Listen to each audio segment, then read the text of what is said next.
Bismillahirrahmanirrahim. Innal hamdalillah nahmaduhu wa nasta'inuhu wa nastaghfiruh wa na'udzu billahi min shururi anfusina wa sayyiati a'malina.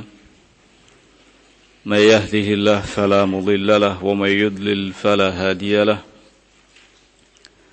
Ashhadu an la ilaha illallah wahdahu la sharika lahu وأشهد أن محمدا عبده ورسوله يقول الله سبحانه وتعالى في كتابه الكريم يا أيها الذين آمنوا اتقوا الله حق تقاته ولا تموتن إلا وأنتم مسلمون يا أيها الناس اتقوا ربكم الذي خلقكم من نفس واحدة وخلق منها زوجها وبث منهما رجالا كثيرا ونساء واتقوا الله الذي تساءلون به والأرحام إن الله كان عليكم رقيبا يا أيها الذين آمنوا اتقوا الله وقولوا قولا سديدا يصلح لكم أعمالكم ويغفر لكم ذنوبكم ومن يطع الله ورسوله فقد فاز فوزا عظيما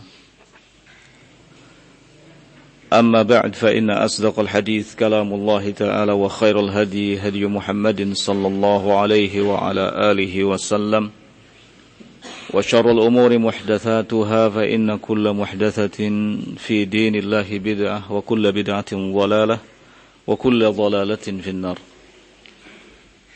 Ikhwani fi din rahimani wa rahimakumullah.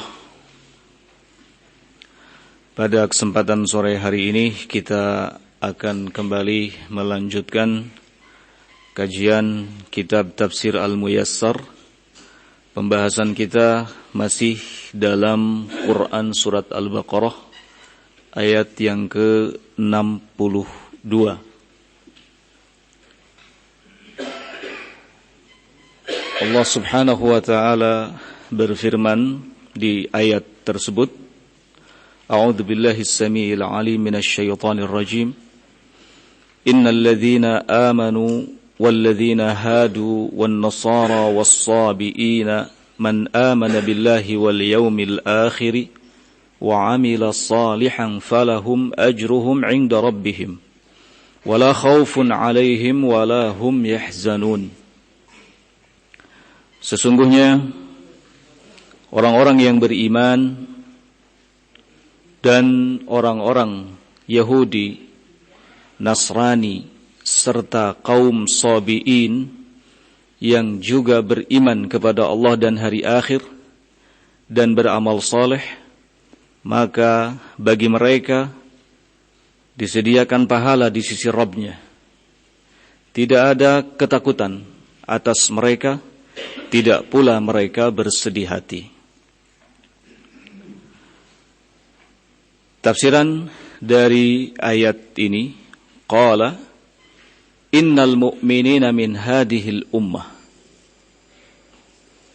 alladzina sadaqu billahi wa rusulihi wa 'amilu bi syar'ihi walladzina kanu qabla bi'tsati Muhammadin sallallahu alaihi wa ala alihi wa sallam minal umamis salifati minal yahudi wan nasara was sabiin wa hum qaumun baquna ala fitratihim la dinun muqarrarun lahum yattabi'unah haula'i jami'an idza saddaqu billahi tasdiqan sahihan khalisan wa biyawmil ba'thi wal jazaa wa 'amilu 'amalan mardiyan 'inda Allah fathawabuhum thabitun lahum 'inda rabbihim wala khaufun 'alaihim fima yastaqbilunahu min amril akhirah wala hum yahzanuna 'ala ma fatahum min umurid dunya.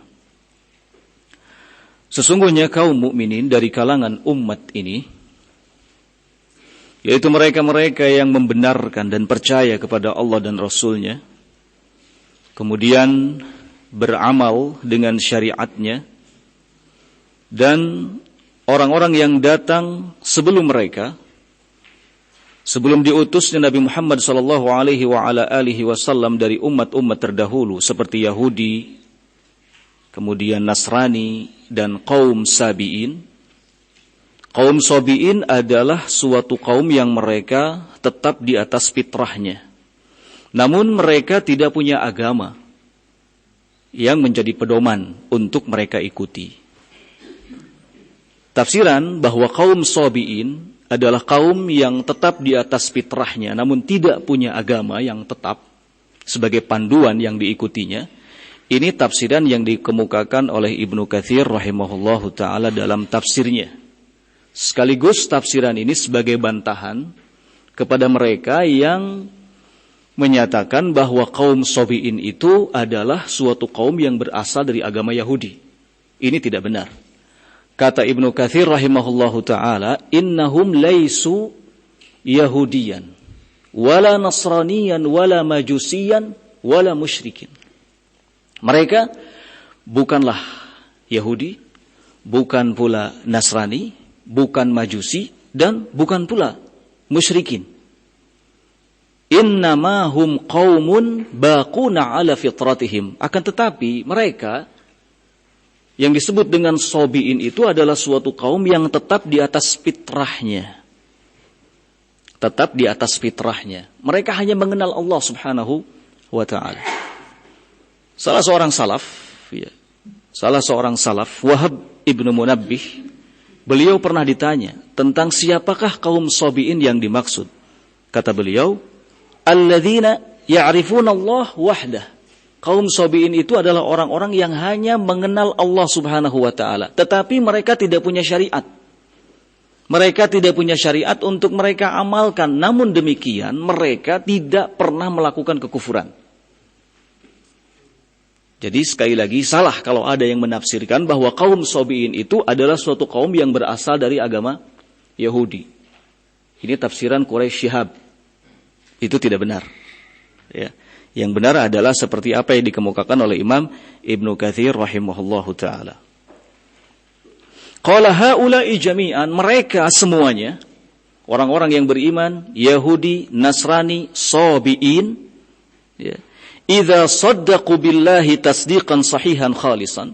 Kalau mereka membenarkan Allah, beriman kepada Allah dengan benar, dan beriman kepada hari kebangkitan dan pembalasan, kemudian mereka juga beramal dengan amal yang diridhoi oleh Allah, maka telah tetap pahala mereka di sisi Allah sebagai Rabb-nya.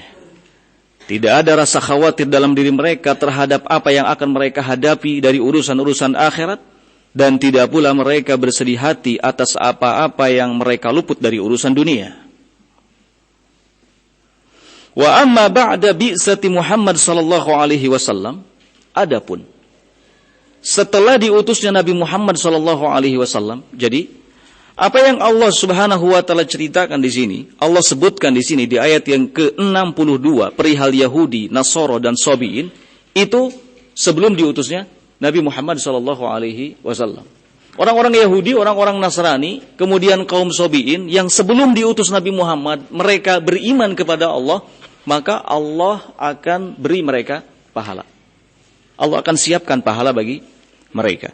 Adapun setelah diutusnya Nabi Muhammad sallallahu alaihi wasallam sebagai penutup para nabi, khataman lin nabiyyina wal mursalin ila nasi kafah, sebagai penutup para nabi dan rasul, fala yaqbalullahu min ahadin dinan ghaira ma jaa bihi, maka Allah tidak akan menerima agama dari seorang pun kecuali agama yang telah dibawa oleh Nabi Muhammad sallallahu alaihi wa ala alihi wasallam, yaitu Islam. Maka jangan mengikuti tafsirannya kaum liberal yang mereka mengatakan bahwa Yahudi, Nasrani, Islam semuanya sama, agama yang berasal dari Tuhan, ya. Tidak beda. Ini keliru, ya. Yang dimaksud di ayat ini adalah Yahudi dan Nasrani yang sebelum diutusnya Nabi Muhammad. Kalau di antara mereka ada yang beriman kepada Nabi Muhammad, ya, beriman kepada Allah, maka mereka mukminin. Adapun setelah diutusnya Nabi Shallallahu Alaihi Wasallam, kemudian di antara mereka ada yang tidak mau beriman kepada Nabi Muhammad Shallallahu Alaihi Wasallam, maka mereka kafir. Ya, maka mereka kafir, baik Yahudi maupun Nasrani. Nah, selanjutnya ayat yang ke-63. Qala wa idh akhadna mitsaqakum wa rafa'na fawqakum at-tur khudhu ma atainakum biquwwah wadhkuru ma fihi la'allakum tattaqun. Dan ingatlah ketika kami mengambil perjanjian dari kalian wahai Bani Israel, dan kami angkat gunung Tursina di atas kalian, khudhu ma atainakum, maka ambillah oleh kalian apa yang telah kami datangkan untuk kalian, yaitu kitab Taurat, biquwwah, dengan kuat, dengan sebenar-benarnya. Wadhkuru ma fihi, dan ingatlah selalu apa yang tertuang di dalamnya, la'allakum tattaqun, agar kalian bertakwa. Tafsirannya, qala wadhkuru ya Bani Israel, ingatlah oleh kalian wahai Bani Israel, hina akhadna al-ahda al-mu'akkada minkum, ketika kami mengambil perjanjian dari kalian, bil imani billah wa ifradihi bil ibadah, agar kalian beriman kepada Allah dan mengesahkan Allah Subhanahu wa taala dalam ibadah. Wa rafa'na jabalat tauri fawqakum, lalu kami angkat gunung Tursina itu di atas kalian. Wa qulna lakum, dan kami katakan kepada kalian, khudhu al-kitab, ambillah kitab ini. Ambil kitab ini, alladzi a'tainakum, yang kami berikan kepada kalian, bijiddin wajtihad, dengan penuh kesungguhan. Wahfadhuh, dan jagalah ia. Jagalah kitab tersebut. Wa illa, kalau tidak, tabbaqna atau atbaqna alaikumul jabal, maka kami akan timpakan kepada kalian gunung tersebut. Wala tansau Taurat, jangan sekali-kali kalian lupakan kitab Taurat, qaulan wa amalan, baik dengan ucapan maupun perbuatan, kaitattaquni, agar kalian bertakwa kepadaku, wa takhafu iqabi, dan agar kalian takut kepada hukumanku. Ya. Jadi Allah Subhanahu wa taala telah mengambil perjanjian terhadap Bani Israel. Ya, agar mereka beriman kepada Allah, ya, beriman kepada Allah Subhanahu wa taala. Nah, dan kemudian Allah Subhanahu wa taala merintahkan kepada mereka untuk menerima kitab Taurat. Kalau seandainya mereka melanggar janjinya, maka Allah Subhanahu wa taala akan timpakan gunung Tursina yang telah Allah angkat di atas mereka. Berikutnya, ayat yang ke-64. Thumma tawallaitum min ba'di dhalik. Namun, kemudian, kata Allah, tawallaitum min ba'di dhalik. Kalian berpaling setelah itu. Falaula fadlullah alaikum wa rahmatuh. Jika bukan karena karunia Allah atas kalian dan rahmatnya, lakuntum minal khasirin. Tentu kalian akan termasuk ke dalam golongan orang-orang yang merugi. Tafsiran dari ayat ini, qala thumma khalaftum wa asaitum marratan ukhra. Namun kalian kemudian menyelisihi dan bermaksiat atas perintah Allah Subhanahu wa taala. Ba'da akhdhil mitsaq wa raf'il jabal kasya'nikum daiman, setelah Allah Subhanahu wa taala mengambil perjanjian dari kalian, dan setelah Allah Subhanahu wa taala mengangkat gunung Tursina di atas kalian, kasya'nikum daiman, seperti kebiasaan kalian. Setiap kali berjanji selalu mengingkari. Dan ini bukan sekali ini saja, tapi sebelumnya, di ayat-ayat sebelumnya sekian kali ya, mereka berjanji di hadapan Allah Subhanahu wa taala kepada Allah, bahkan berjanji kepada Nabi Musa alaihi salatu wassalam, tetapi setelah itu mereka menyelisihinya. Ini adalah kebiasaan Bani Israel. Falaula fadlullah alaikum, andai bukan karena karunia Allah atas kalian, wa rahmatuhu bittaubah, dan kasih sayangnya, kasih sayang Allah dengan taubat, wat tazawuj an khatayakum, dan pemberian maaf Allah atas kesalahan-kesalahan kalian, lasirtum minal khasirina fid dunya wal akhirah. Niscaya kalian akan menjadi orang yang rugi baik di dunia maupun di akhirat. Tapi karunia Allah Subhanahu wa taala sangat besar. Rahmat Allah Subhanahu wa taala maha luas. Ampunan Allah Subhanahu wa taala pun demikian. Ya. Sungguh sangat besar kasih sayang, ampunan Allah Subhanahu wa taala. Dosa apapun yang kita lakukan, kalau kita mau bertaubat, maka Allah akan mengampuninya. Allah Subhanahu wa taala akan memaafkannya. Dan subhanallah, dosa itu ternyata tidak punya aroma. Ya. Seandainya dosa itu punya aroma, niscaya tidak ada orang yang mau berdekatan dengan kita. Karena busuk aromanya. Ya. Kadang-kadang seseorang, aroma tubuhnya wangi. Tetapi dosanya banyak. Tapi aroma tubuhnya tetap wangi. Ya. Allah subhanahu wa ta'ala maha besar kasih sayangnya kepada kita. Seandainya kita terus bertobat dari setiap kesalahan yang kita lakukan, Allah akan memaafkannya. Bani Israel pun, kalau bukan karena karunia Allah, kalau bukan karena rahmat Allah, kalau bukan karena pengampunan yang Allah subhanahu wa ta'ala berikan kepada mereka, dari awal mereka sudah dibinasakan. Dari awal mereka sudah dibinasakan. Karena mereka adalah kaum yang melampaui batasan. Tetapi bagaimana sabarnya Musa, Nabi mereka. Dan Allah subhanahu wa ta'ala pun menampakkan rahmat dan kasih sayang yang sangat besar. Ya. Meskipun ini ceritanya tentang Bani Israel, tapi pelajarannya sangat berharga bagi kita. Ya.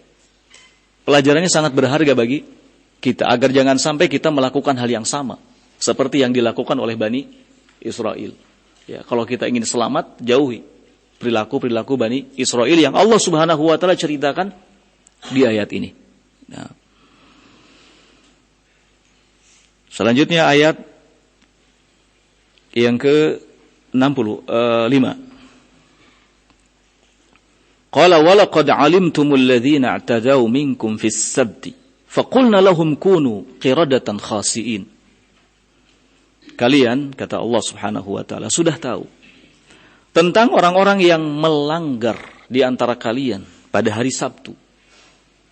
Hingga akhirnya kami katakan kepada mereka, kata Allah, kunu qiradatan khasiin. Jadilah kalian kera yang hina. Tafsiran dari ayat ini, qala walaqad alimtum ya ma'syaral yahud. Kalian sudah tahu, wahai segenap bangsa Yahudi atau kaum Yahudi, ma halla minal ba'si bi aslafikum. Apa yang menimpa berupa kehancuran kepada orang-orang sebelum kalian, kepada pendahulu kalian. Min ahlil qaryah, dari penduduk suatu kampung, allati asat amrallah, yang bermaksiat kepada perintah Allah. Fima akhadhahu alaihim, bermaksiat terhadap janji yang Allah subhanahu wa ta'ala ambil dari mereka, min ta'zimis sabti, yaitu untuk mengagungkan hari Sabtu. Hari Sabtu tidak boleh dipakai untuk mengambil ikan. Ya. Bani Israel berjanji untuk mematuhi ya ini, bahwa hari Sabtu dilarang oleh Allah mereka untuk mengambil apa? Ikan. Tetapi fahtalus tiyad as-samaka fi yaumis sabti biwad'is shibak wa hafril biraq. Namun mereka bersiasat. Mereka bersiasat untuk bisa mengambil ikan pada hari Sabtu dengan cara wad'is shibak, meletakkan perangkap, wa hafril biraq, dan menggali kolam. Thumma spadu as-samaka yaumal ahad, kemudian mereka ambil ikannya pada hari Ahadnya. Jadi ketika dikatakan kepada mereka, kenapa kamu mengambil ikan pada hari Sabtu? Mereka mengatakan, kami tidak mengambil ikan pada hari Sabtu. Kami mengambil ikan pada hari Ahad. Hanya saja pada hari Sabtu mereka sudah pasang apa? Perangkap. Siasat ini.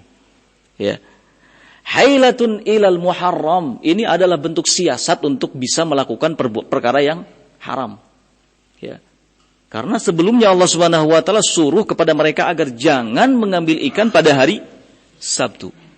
Berapa banyak orang yang sekarang ini mencontoh gaya Bani Israel. Ya. Melakukan hailah, melakukan siasat untuk bisa tetap melakukan perkara yang diharamkan oleh Allah Subhanahu wa ta'ala. Ya. Terutama yang paling banyak ini soal riba. Ya. Riba itu disiasati, dibahasakan dengan ini, itu. Ya, supaya apa? Supaya tidak ketahuan, tidak kelihatan haramnya.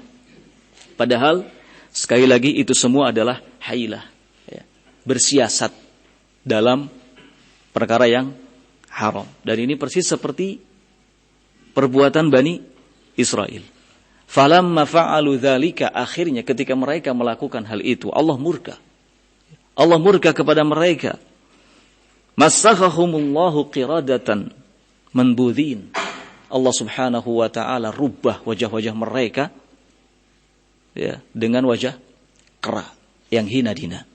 Nah, naudzubillah. Kemudian ayat yang ke-66, faja'alnaha nakalan lima baina yadayha wa ma khalfaha wa mau'izatan lil muttaqin.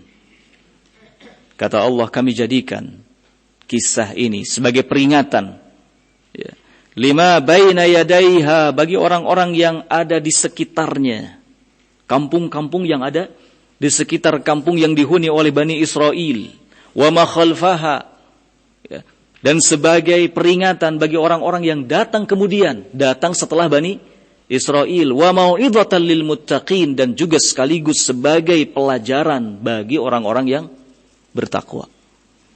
Tafsiran dari ayat ini, qala faja'alna hadhil qaryata ibratan liman bihadratiha minal qura. Kampung yang dihuni oleh Bani Israel ini kami jadikan sebagai ibrah ya, sebagai pelajaran liman bihadratiha minal qura, bagi kampung-kampung yang ada di sekitarnya, yablughuhum khabaruha, yang berita soal penduduknya sampai kepada mereka, wa mahalla biha, dan apa yang menimpanya sampai juga kepada mereka. Wa ibratan liman ya'mal ba'daha, dan juga sebagai pelajaran, sebagai ibrah bagi orang yang melakukan hal yang sama setelahnya. Mislat tilka dzunub ya. Wa ja'alnaha tadhkiratan lis-salihin, dan kami jadikan ini sebagai peringatan bagi kaum yang saleh. Liya'lamu, agar mereka semakin tahu, annahum 'alal haq, bahwa mereka benar-benar berada di atas kebenaran. Fayathbutu 'alaihi, sehingga mereka akan kokoh di atasnya. Nah, jadi pengalaman perjalanan orang-orang yang terdahulu sebelum kita itu hendaknya menjadi ibrah, menjadi pelajaran bagi kita. Ya. Contoh yang paling baik yang harus kita ikuti adalah perjalanan kehidupan para salaf. Sedangkan contoh yang paling buruk yang harus kita jauhi diantaranya adalah apa yang dilakukan oleh Bani Israel. Nah, segala sesuatu ya yang telah mendahului kita itu hendaknya jadi peringatan ibrah bagi kita semuanya. Karena kita yakin bahwa Allah Subhanahu wa taala ketika menceritakan sebuah kisah tentang Bani Israel atau tentang apapun, itu tidak hanya sekedar kisah semata tanpa ada makna, tapi tujuannya adalah apa?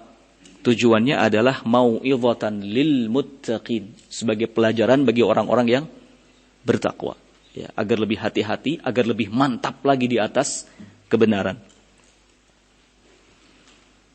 Berikutnya ayat yang ke-67. Qala wa idh qala Musa liqaumihi innallaha ya'murukum an tadhbahu baqaratan. Qalu atattakhidhuna huzwa. Qala a'udzu billahi an akuna minal jahilin. Ingatlah ketika Musa berkata kepada kaumnya, sesungguhnya Allah Subhanahu wa taala memerintahkan kepada kalian agar kalian menyembelih seekor sapi. Mereka mengatakan, atattakhiduna huzwa, apakah engkau akan menyuruh kami melakukan sesuatu yang sia-sia? Ya. Qala, maka Musa menjawab, a'udzu billah, aku berlindung kepada Allah, an akuna minal jahilin, dari menjadi golongan yang jahil.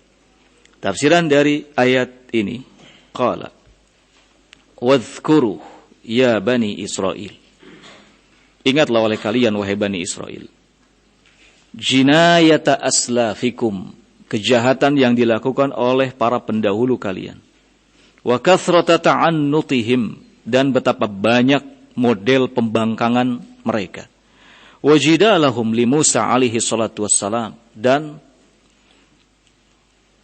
penolakan mereka kepada Musa alaihi salatu wassalam dengan cara mendebat. Hina qala lahum, salah satunya adalah ketika Musa berkata kepada mereka, innallaha ya'murukum an tadhbahu baqaratan, sesungguhnya Allah memerintahkan kepada kalian agar menyembelih seekor sapi. Faqalu mustakhbirin, namun mereka menjawab dengan penuh kesombongan, ataj'alana mawdi'an lis-sukhriyati wal istighfaf, Apakah engkau akan menjadikan kami sebagai objek hinaan dan pelecehan? Faradda alaihim Musa biqaulihi, lalu Musa membantah dengan perkataannya, astajiru billah, aku berlindung kepada Allah, an akuna minal mustahziin, dari menjadi seperti golongan orang-orang yang mengolok-ngolok. Ya.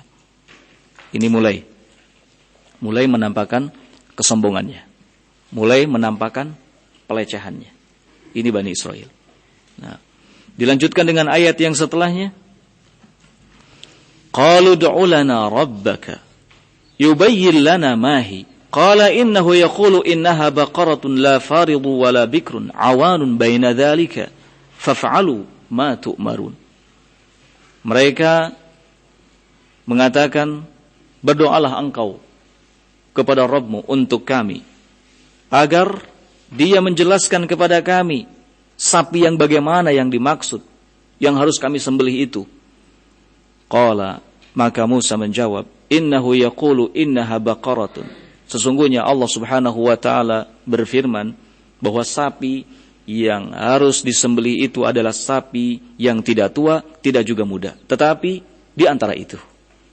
Faf'alu ma tu'marun. Segeralah kalian lakukan apa yang diperintahkan kepada kalian, kata Musa. Tafsiran dari ayat ini, qalu du'u lana rabbaka yuwaddih lana sifata hadhil baqarah. Mereka berkata kepada Musa, berdoalah kepada Rabbmu untuk kami, agar Dia, Rabbmu, menjelaskan kepada kami tentang sifat sapi yang harus kami sembelih. Maka Musa menjawab, innallaha yaqulu lakum, sesungguhnya Allah berfirman kepada kalian, sifatuha alla takuna musinnatan harimah. Sifatnya adalah bahwa sapi itu jangan sampai sapi yang terlalu tua, wala saghiratan fatiyah, jangan pula sapi yang terlalu muda. Wa innama hiya mutawassitatun bainahuma, akan tetapi pertengahan antara keduanya.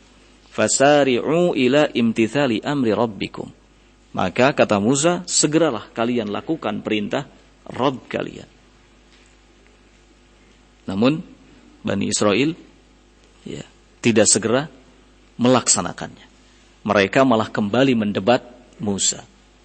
Di ayat yang ke-69 kata mereka, qalu du'u lana rabbaka yubayyin lana ma launuha. Mereka mengatakan, berdoalah lagi engkau kepada Rabbmu untuk kami agar Dia menjelaskan kepada kami warna sapinya bagaimana. Merah, putih, kuning, hijau. Qala, kemudian Musa menjawab, innahu yaqulu innaha baqaratun safra faqi'ul launuha tasurrun nadhirin.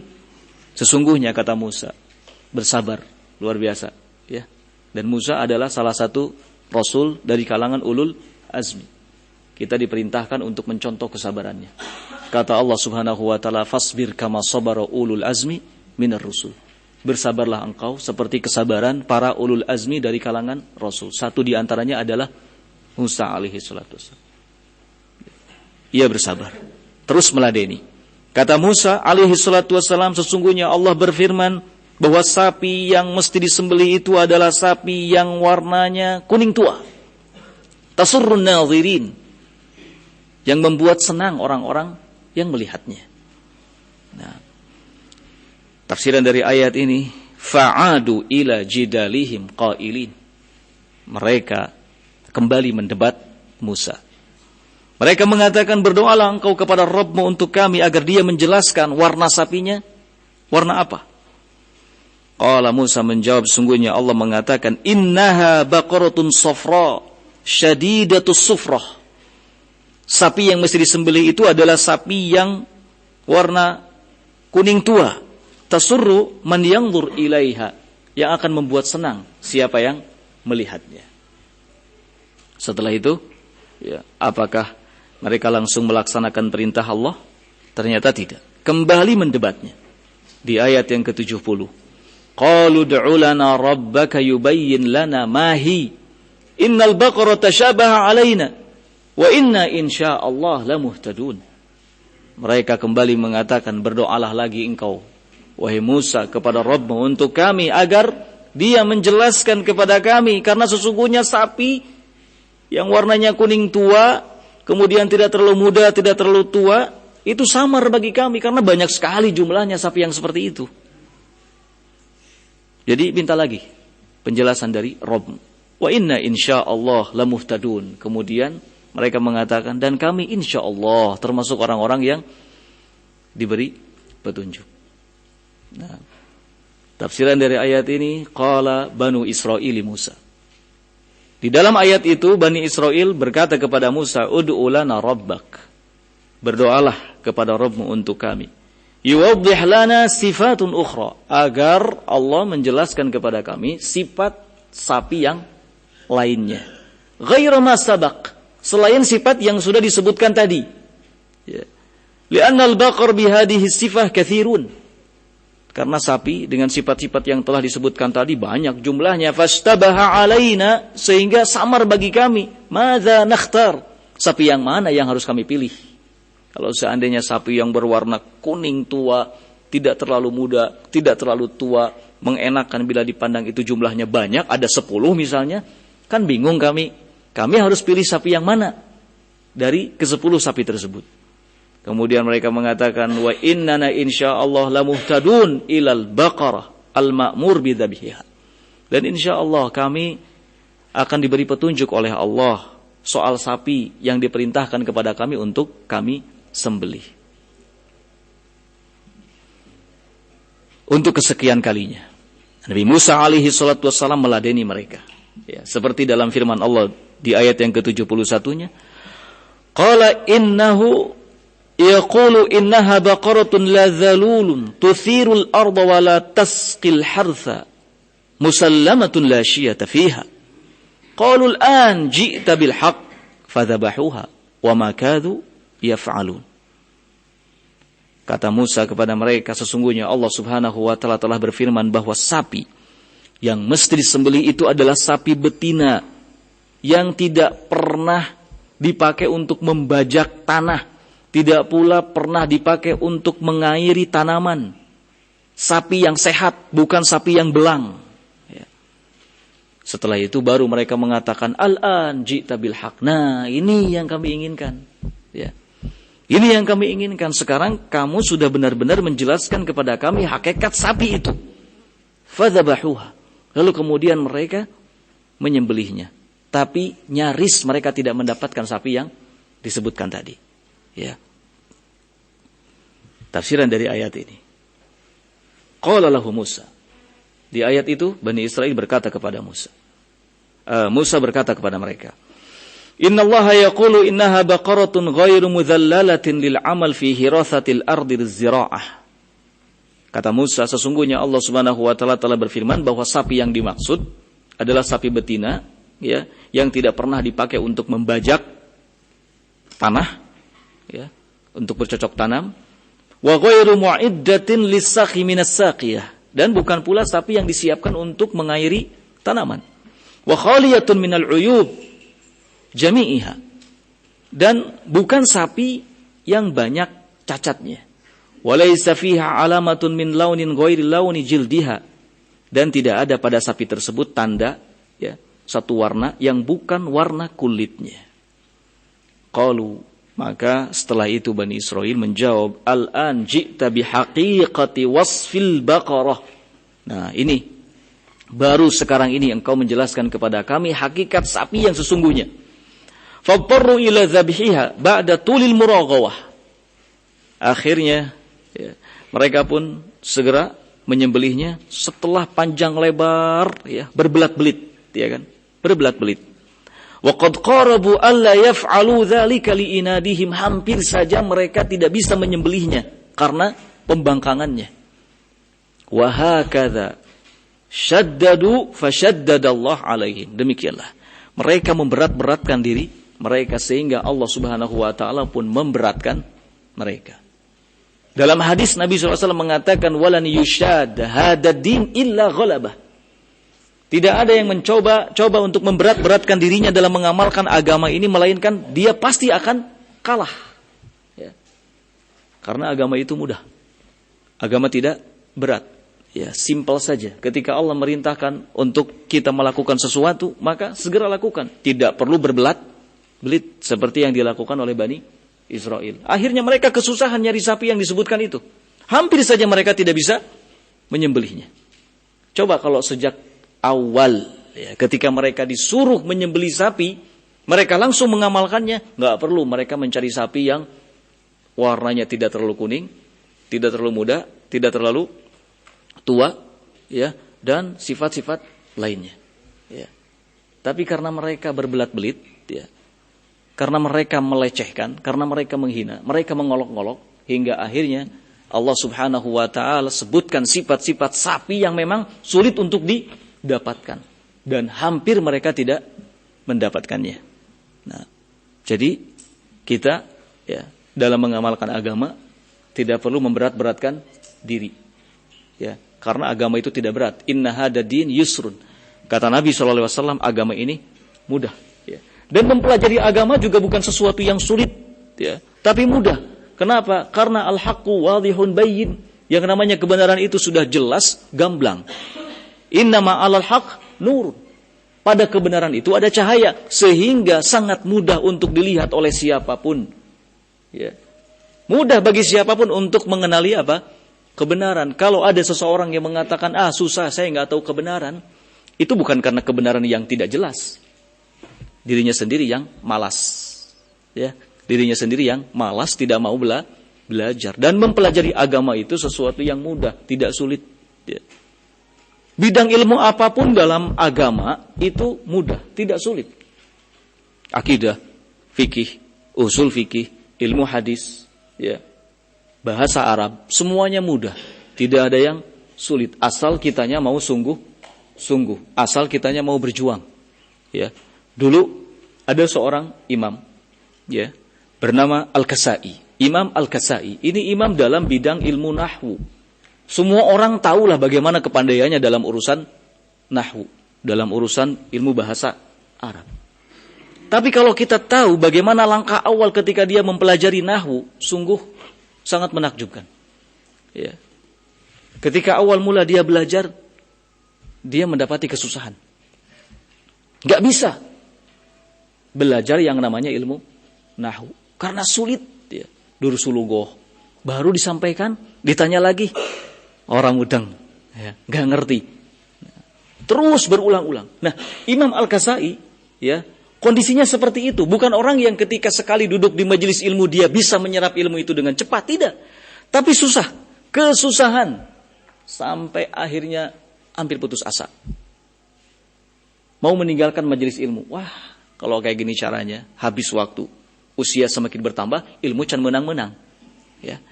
Akhirnya hampir putus asa. Keluar dari majelis ilmu. Apalagi nahwu, ya. Nahwu itu kan ilmu yang mungkin banyak para santri itu agak kesulitan, ya, untuk bisa memahaminya. Ada seorang santri bilang, ya, Tad, ini mau ulangan, aduh soalnya bahasa Arab nggak bisa, ya. Padahal belum dicoba, ya, belum dicoba. Ayolah, kamu insya Allah bisa, ya, kamu insya Allah bisa. Tinggal baca saja kitabnya, kamu bisa insya Allah. Nah, ini Imam Kasai keluar dari majelis ilmu, ya. Ketika di perjalanan ngelihat seekor semut. Subhanallah. Semut itu kecil, ya. Nggak ada semut yang gede. Semut itu kecil. Kecil, dilihat. Semut sedang memikul benda yang besar. Nyaris menutupi seluruh tubuhnya. Berarti beban benda yang dipikulnya itu sangat berat, ya kan? Semut ini naik, ya. Naik ke dinding. Naik, jatuh. Kaget. Ini Imam Kasai. Lihat lagi. Sekali jatuh. Naik lagi dengan membawa beban, naik, nanjak, ya, ke dinding, jatuh lagi, ya. Terus diperhatikan, naik lagi, jatuh lagi. Kalau jalan yang dilalui oleh semut itu datar, insya Allah sih bisa, ya, paling istirahat sebentar, ya enggak. Itu kalau dilihat, mungkin semut ini, wah kesangnya mau lamokot pisan sih gana, ya, ini semut, jalan, naik lagi semut ini, sambil membawa beban berat. Sampai dihitung oleh Imam Al-Kasai 10 kali. Subhanallah. 10 kali jatuh lagi. 10 kali jatuh lagi. Akhirnya apa? Setelah 10 kali, semut itu mampu naik ke atas, naik ke dinding, mampu sampai di tempat tujuan. Dari situ Imam Kasai berpikir, bila semut saja bisa, setelah 10 kali mencoba, masa saya nggak bisa? Ya, masa saya nggak bisa? Balik lagi dia ke majelis ilmu, belajar, kajian ting rek kumaha. Oke. Yang penting saya harus belajar. Insya Allah bisa. Rek ulangan opat terus, tenan naon, ya kan? Maksudnya gitu. Jadi santri nggak usah terlalu bersedih hati. Ketika ujian, aduh 2 deui. Mas 2. Terutama bahasa Arab ini ya, bahasa Arab, aduh. Nggak lepas dari duremi itu ya. Nilainya itu. Jangan patah semangat, jangan putus asa. Terus belajar, terus. Yang namanya orang belajar itu nggak ada yang tidak bisa. Pasti bisa. Pasti bisa. Kadang-kadang kita sering duduk di majelis ilmu, tapi kita tidak merasa kalau pengetahuan kita sebenarnya bertambah. Ya. Seperti apa? Seperti tinggi badan. Ya. Subhanallah, santri-santri dulu awal datang ke sini mah para reneknya. Kerecil badan teh. Tapi lama-kelamaan ada perubahan. Aduh, sipulan tinggi nih. Sipulan tinggi. Mereka yang sudah tinggi badannya itu tidak merasa. Tapi kita yang perhatikan, merasa. Nah, antum, para penuntut ilmu juga gitu. Dari hari ke hari, kalau belajar, itu pengetahuan pasti bertambah. Cuman kadang-kadang tidak merasa, ya kan? Gak merasa, kadang-kadang biasa, wen. Tidak, sebenarnya pengetahuan bertambah. Buktinya apa? Ketika Ustadz sekali-kali nanya, ini, apa, bisa menjawab. Itu berarti pengetahuannya bertambah. Tapi kadang-kadang tidak dirasakan. Maka seorang penuntut ilmu, ya, siapapun kita, kalau sudah lama belajar, ya, maka seharusnya semakin semangat. Jangan jenuh, tapi harus semakin semangat. Kenapa? Karena semakin lama belajar akan semakin banyak pengetahuan yang didapat. Persis siga orang yang bisnis. Kalau ada seorang yang bisnis menggeluti satu bidang, ya, perniagaan, kemudian dapat keuntungan yang besar. Apa yang dilakukan? Berhenti dagang atau terus? Pasti terus. Da untungna badag, ya. Wah, iya, prospek ya, terus kan? Makin semangat, makin besar keuntungan, makin semangat bekerjanya, iya kan? Makin besar keuntungan, makin semangat bekerja.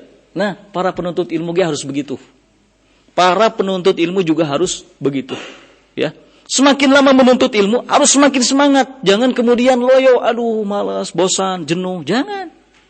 Kenapa? Karena setiap hari yang dilewati itu akan bersamaan dengan pengetahuan yang didapat. Terus teka rasa jadi ustad aya nama. Ya. Sebulan teh, aduh dulu mah di pondok tukang ngurek misalnya. Ini. Tapi subhanallah, dia tinggal di pondok, dia belajar setiap hari. Kemampuannya terus bertambah tanpa terasa, terus bertambah, ya, terus terasa. Akhirnya ada hasilnya, insya Allah. Jadi jangan pernah patah semangat. Tidak ada yang susah, Pelajaran usul fikih gampang, mustalah hadis gampang, ya, bahasa Arab gampang, semua gampang. Tidak ada yang sulit. Sok coba dulu. Baru berapa tahun sih di pondok? Ya, baru berapa tahun di pondok? Baru 2 tahun, 3 tahun sudah. Aduh, nggak bisa tad. Jangan patah semangat. Sok didorong dari belakang. Ayo. Ya. Belajar, insya Allah bisa. Jangan sampai ada kata tidak bisa. Insya Allah bisa. Ya. At-ta'allumu fis sighari kan-naqsi 'alal hajar, kata pepatah Arab. Belajar di waktu kecil, ya, itu seperti mengukir sebuah batu. Mengukir batu itu kan tidak langsung, ya.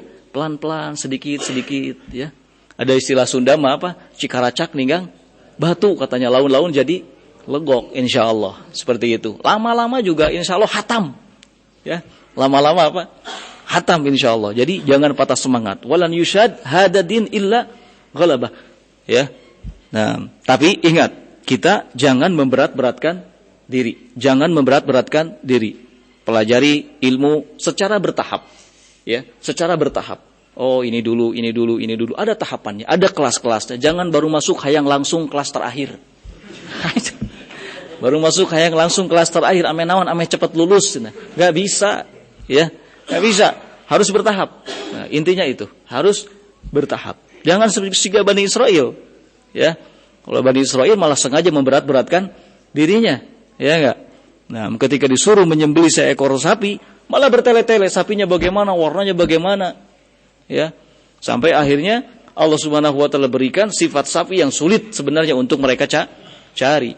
Nah, jadi terus semangat ya para penuntut ilmu untuk belajar. Tidak ada ya kata selesai. Ya, tidak ada kata selesai. Terus belajar, ya kan? Ya, belajar sampai kita semua bertemu dengan ajal kita. Ya, kalau ditanya sampai kapan belajar? Sampai aku masuk ke liang kubur. Bukan sampai ke negeri Cina, bukan. Ya. Ada orang mengatakan hadis utlubul ilma minal mahdi ilalah di utlubul ilma walau bisin. Tuntutlah ilmu walaupun sampai ke negeri Cina. Rek naon ke negeri Cina. Itu bukan negeri yang di situ ada ilmu agama, ya. Bukan negeri yang di situ ada ilmu agama. Jadi salah. Ini mah bukan hadis, ya. Ini bukan hadis, tapi sesuatu yang dibuat-buat. Atau kalaupun dikatakan hadis, maka hadis palsu itu. Ya, hadis palsu. Tidak ada hadis yang berbunyi carilah ilmu walaupun sampai ke negeri Cina, ya. Nah, jadi ya, jangan terlalu bangga lah kalau ada seseorang atau anak kita yang Masya Allah belajar sampai di Cina. Sedih malahan harusnya. Ya. Nah, kita cukupkan sampai di sini. Subhanakallahumma bihamdik, asyhadu an la ilaha illa anta, astaghfiruka wa atubu ilaik. Walhamdulillahirabbil alamin.